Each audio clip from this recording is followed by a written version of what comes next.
From New Delhi, you're watching DD India Live, India's voice to the world. I'm Mark Lin. Namaskar. Coming up in the next 30 minutes. Tariff war escalates as China slaps 125% import duty on American goods, up from 84%, urges the EU to unite against the United States. Commerce and Trade Minister Piyush Goyal says India never negotiates at gunpoint amid the 19 days US tariff relief, reiterates in no hurry to make a deal till the nation's interests are secured. And India's National Investigation Agency quizzes Tahawwur Rana in detail over the 26/11 Mumbai terror attacks. The US dubs him a Pakistani national and Canadian citizen.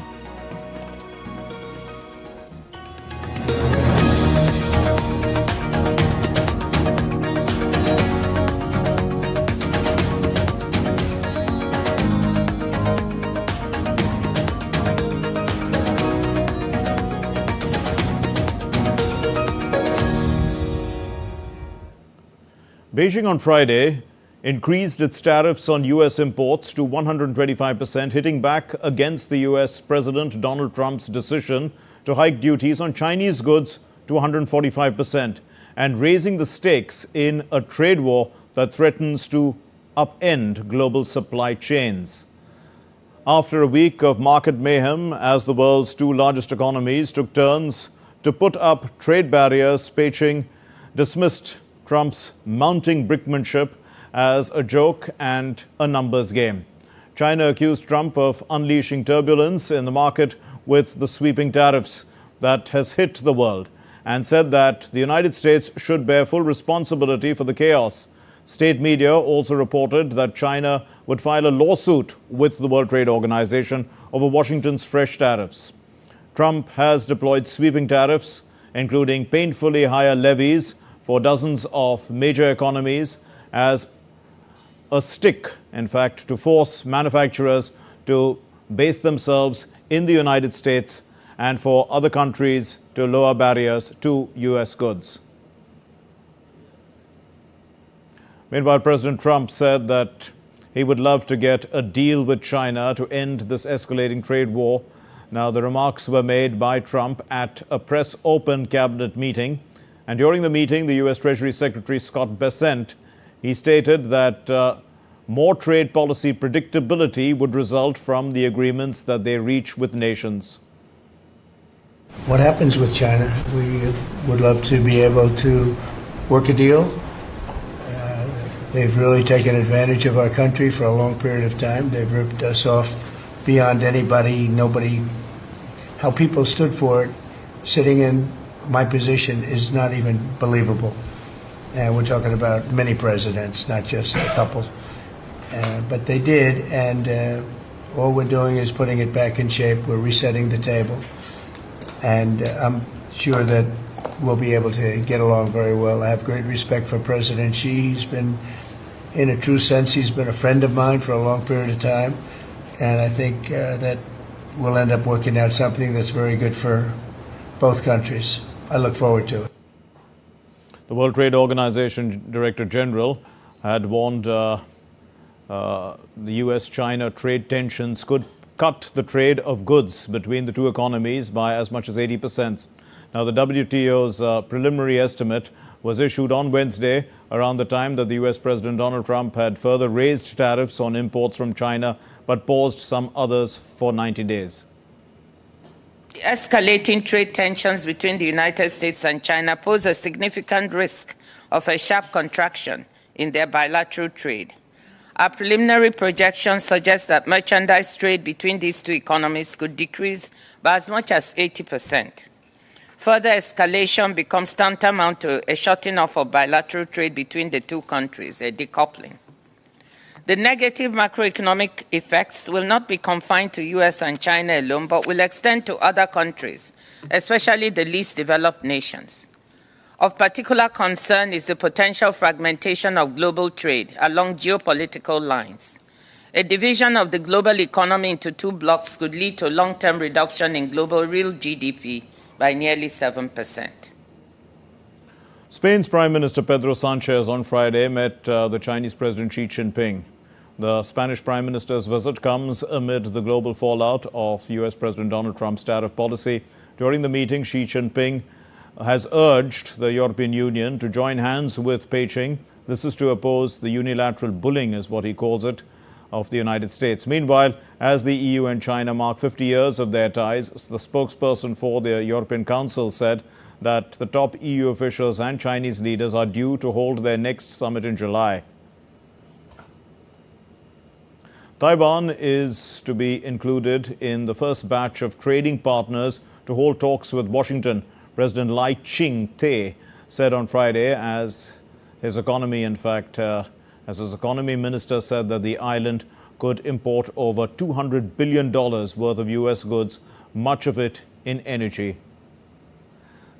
Lai said that Taiwan had received a positive response to the countermeasures and plans that it had sent to Washington. US President Donald Trump's earlier this week, in fact, had postponed punishing levies on multiple trade partners, including Taiwan, for 3 months after trillions of dollars were wiped off the global markets. Countries around Asia have already said they have begun or are preparing to begin talks with Washington over the tariffs, and the White House has said nearly 70 countries have reached out to begin negotiations. Global stocks plummeted and the dollar slumped on Friday, with a frenzied bond sell-off culminating a week of tit-for-tat tariffs that sparked recession fears and eroded investor confidence in U.S. assets. The U.S. dollar sank to a 10-year low against the Swiss franc and a 6-month low against the yen, while the euro surged 1.7%. Meanwhile, China has retaliated with levies of 84% on U.S. imports. Gold prices scaled a record high, trading at $3,210 per ounce. Oil prices slipped on Friday, set for their second straight week in the red. The Indian market indices, they closed in the green on Friday, with the Sensex edging higher 1,300 points at close, and the Nifty closed above 22,800. The Indian rupee closed at 86.11 to the dollar. Gold futures hit a record high, 93,736 per 10 grams on the MCX on Friday. The U.S. Special Envoy Steve Witkoff is in Russia. Is expected to hold talks with the Russian President Vladimir Putin. Witkoff met Putin's investment envoy Kirill Dmitriev in St. Petersburg. The Kremlin on Friday confirmed that Steve Witkoff is currently on his third visit to Russia, and added that it would announce any meeting that Putin held with Witkoff. The meet comes after the U.S. President Donald Trump's efforts to broker a ceasefire between Russia and Ukraine. The representatives of some 50 countries committed to a defense alliance with Ukraine met at the NATO headquarters on Friday. This is to discuss reinforcing support to Kiev's military in the face of its war against Russia. Hosted by Britain and Germany, the Ukraine Defense Contact Group meeting, it gathered together defense ministers and other government officials in Brussels. Friday's meeting comes after a separate gathering of the Coalition of the Willing in NATO on Thursday, in which a reassurance force for Ukraine in the event of a ceasefire in the war with Russia was on the agenda, as key questions about its mission and any U.S. support remained unanswered.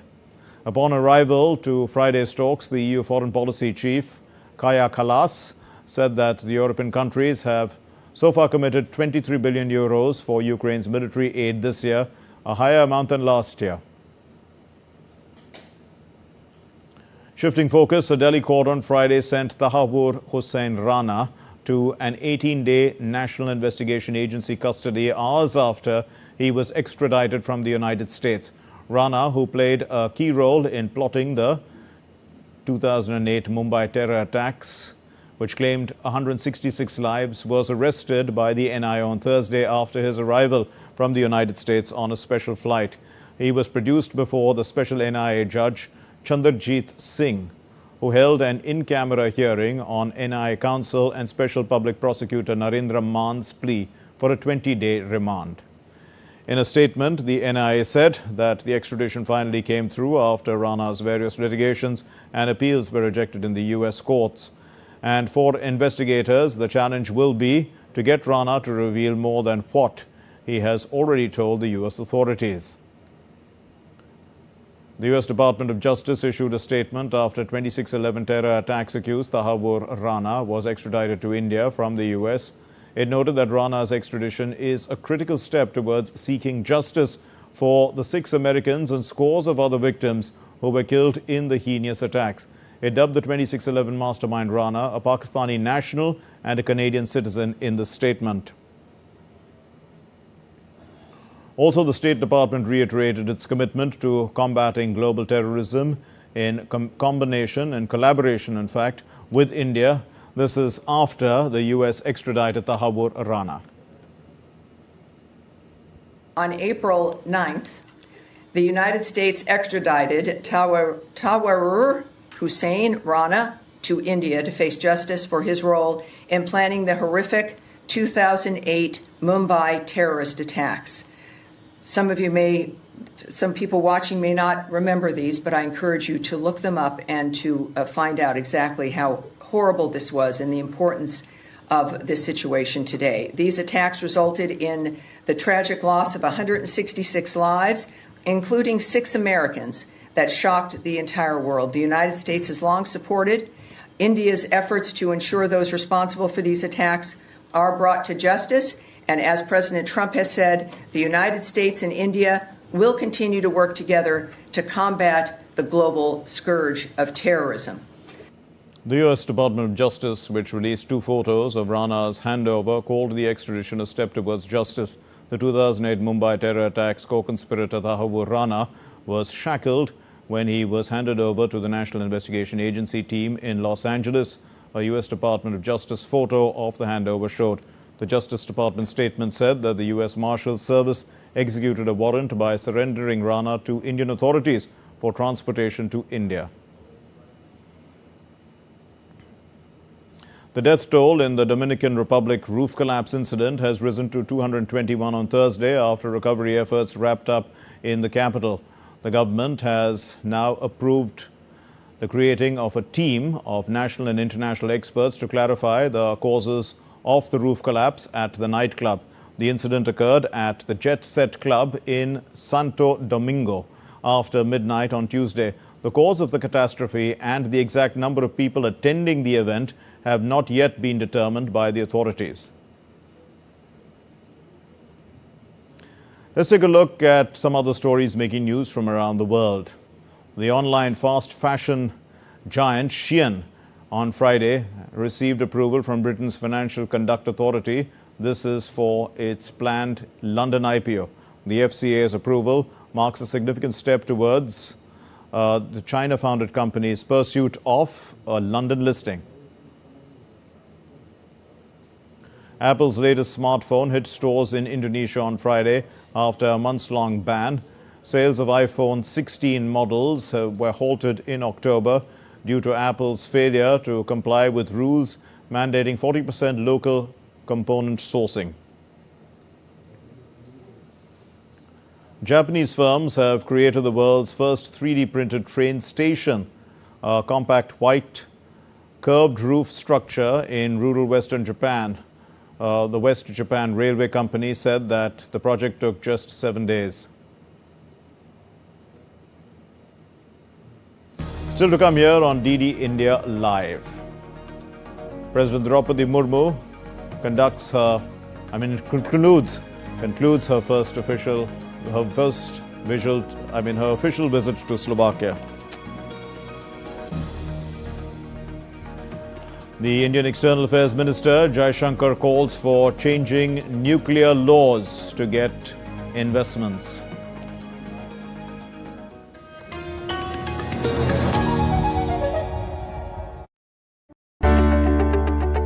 Why is there such an angst over historical characters?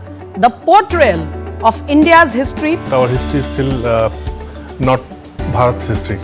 The history, which we were taught, which we read, is rather the history of, the invaders. The if you try to consistently erase the truth and lie about the truth and consistently spread falsehoods, they were so prejudiced and so hell-bent on pushing their own ideological political agenda. A historian is first Marxist or first communist, and then he behaves like a historian.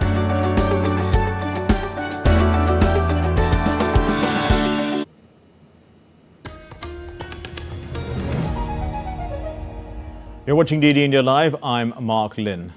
India's President Draupadi Murmu concluded her 4-day state visit to Portugal and Slovakia on Friday and departed for India. The visit marked a significant milestone, being the first by an Indian head of state to these countries in nearly 3 decades. The President concluded her visit marking a significant step in strengthening bilateral ties between the two nations. During a visit, President Murmu held discussions with Slovak leaders aimed at enhancing cooperation in areas such as trade, technology, education, defense and cultural exchange. Before departing, the President interacted with the Indian business delegation who came to participate in Slovakia-India Business Forum. The President expressed pleasure at the output of different business-level meetings. She also exhorted the FICCI and other industrial organizations to make the best use of the goodwill that India has in Slovakia and expand the bilateral trade and business. मुझे लगता है ये industry, business, trade ये विकास का तो एक धारा है, लेकिन उससे ज़्यादा कि हम लोगों का मैत्री, हम लोगों का संबंध, हम लोगों का उनके साथ जो दोस्ती और भी मजबूत होगा और भी गहरा होगा। मैं समझती हूँ कि बल ये बिजनेस आगे बढ़ेगा, आर्थिक उन्नति होगा, साथ ही साथ हम लोग कुछ वर्कर्स को भी यहाँ काम दिला सकते हैं, उनको एंगेज कर सकते हैं, उनके जिंदगी बना सकते हैं और ये संभव होगा आपके द्वारा। आप भी एक माध्यम है हम लोगों का, दोनों देशों का संबंधों को और भी गहरा और भी मजबूत करने के लिए। The India-Slovakia business meet in Bratislava on Friday led to the first ever memorandum of understanding in defense manufacturing between the two countries. The Indian firms JCB Limited and Texmaco Defense Systems, they signed an MOU with Slovak company Rolus SRO to develop competitive light tank technologies. Tribudwan Darbari, who is the MD and CEO of Texmaco Defense Systems, spoke to DD India about this breakthrough. Two Indian companies, Texmaco Defense Systems Private Limited and JCBL, which is into combat vehicles, have got together and signed a memorandum of understanding with a Slovak company, which is a very important company called Rolus into defense technologies. The Slovak company, with its state-of-the-art technologies in co-development of light tank technologies for production under the Make in India and Atmanirbhar Bharat, which is the vision of our Honorable Prime Minister.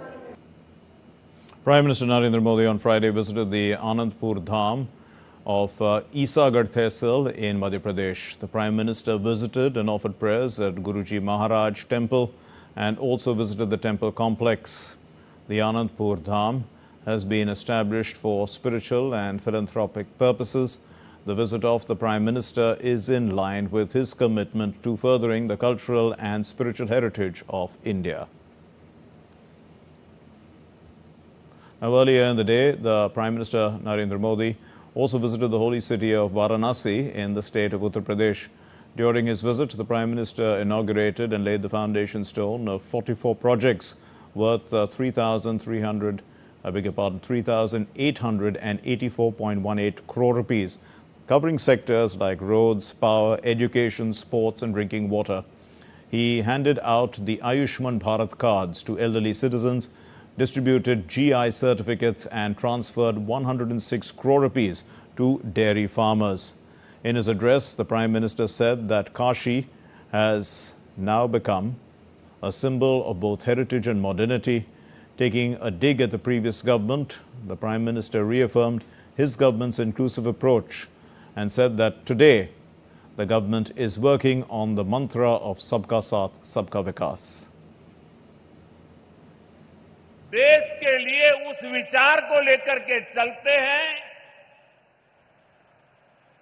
जिसका समर्पित भाव है सबका साथ, सबका विकास। जो लोग सिर्फ और सिर्फ सत्ता हथियाने के लिए, सत्ता पाने के लिए दिन रात खेल खेलते रहते हैं, उनका सिद्धांत है परिवार का साथ, परिवार का विकास। आज मैं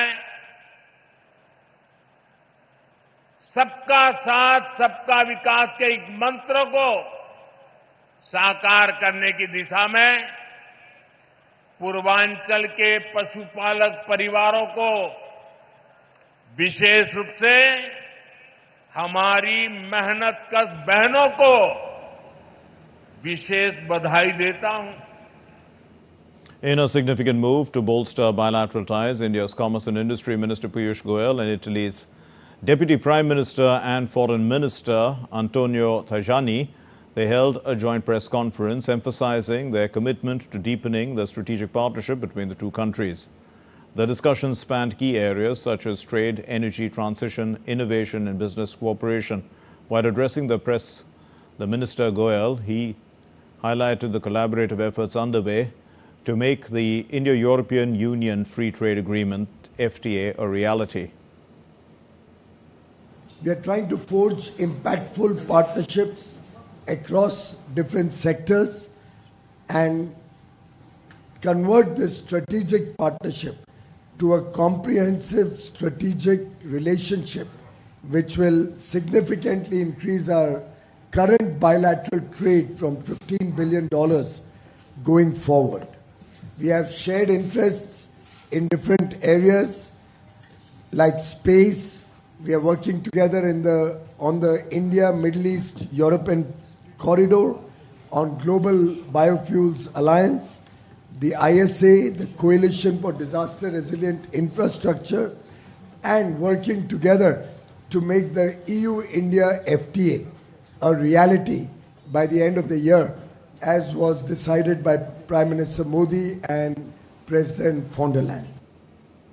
Meanwhile, the Italian Deputy Prime Minister and Foreign Minister Antonio Tajani said that Italy wants to strengthen the partnership with India in various measures and is working on a mutually beneficial trade agreement. We want to do more with India. We want to strengthen our partnership, and an important occasion is the Cotton Corridor. It's a link between India and Italy through Israel, through the Gulf. The end of the beginning is India, and I want to organize a meeting with all the Ministers of Foreign Affairs involved in this corridor. It's very, very, very important for strengthening trade. When there is trade, we don't have weapons. But this is important to work all together for this new strategic partnership. Well, earlier, speaking at the India-Italy Business and Technology Forum, the External Affairs Minister Jaishankar said that India is working closely with the like-minded partners and will continue to build resilient and trusted partnerships needed to address economic issues.